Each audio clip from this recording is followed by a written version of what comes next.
Je vous parle de cette fresque foisonnante et colorée avec des lieux emblématiques d'un Paris de fantaisie. C'est l'affiche des Jeux Olympiques et Paralympiques de Paris qui a donc été dévoilée hier soir. Elle est signée de l'illustrateur français Ugo Gattoni. Et dans cette arène géante qui fourmille de détails, il y a des oublis qui interpellent. Pas de drapeau français et la suppression de la croix sur le dôme des Invalides.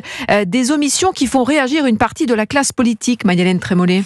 Oui, pour la droite, ce qui saute aux yeux, c'est ce que l'on ne voit pas. La députée du Var et porte-parole du Rassemblement national, Laure Lavalette, dénonce une tentative de gommer la culture française. N'en déplaise à la gauche sectaire, c'est quand même la chrétienté qui a aussi dessiné la France. On le voit dans nos quartiers, on le voit avec nos églises, on le voit avec nos cathédrales. Cet effacement de la croix, en fait, c'est révélateur de l'effacement de notre histoire, que veulent évidemment cette gauche sectaire. Et plus largement, je pense que c'est révélateur d'un effacement anthropologique. Les Républicains sont également nombreux à s'indigner. Le sénateur Stéphane Le Rudulier regrette une affiche aseptisée. La croix des Invalides disparaît, ou les références aux guerres napoléoniennes également de l'Arc de Triomphe. Cette affiche ressemble beaucoup plus à un mauvais manga multicolore que une affiche digne des Jeux Olympiques. C'est aussi, les Jeux Olympiques, une formidable vitrine pour affirmer sa culture, affirmer son identité, et j'ai l'impression qu'on est en train de faire totalement l'inverse.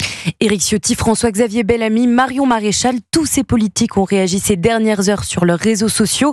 Les trois droites, RN, LR et Reconquête apparaissent unis dans une même indignation. À l'inverse, à ce stade, les personnalités de gauche ou de la majorité présidentielle n'y trouvent rien à redire. Marie-Hélène Trémollet du service politique d'Europe 1.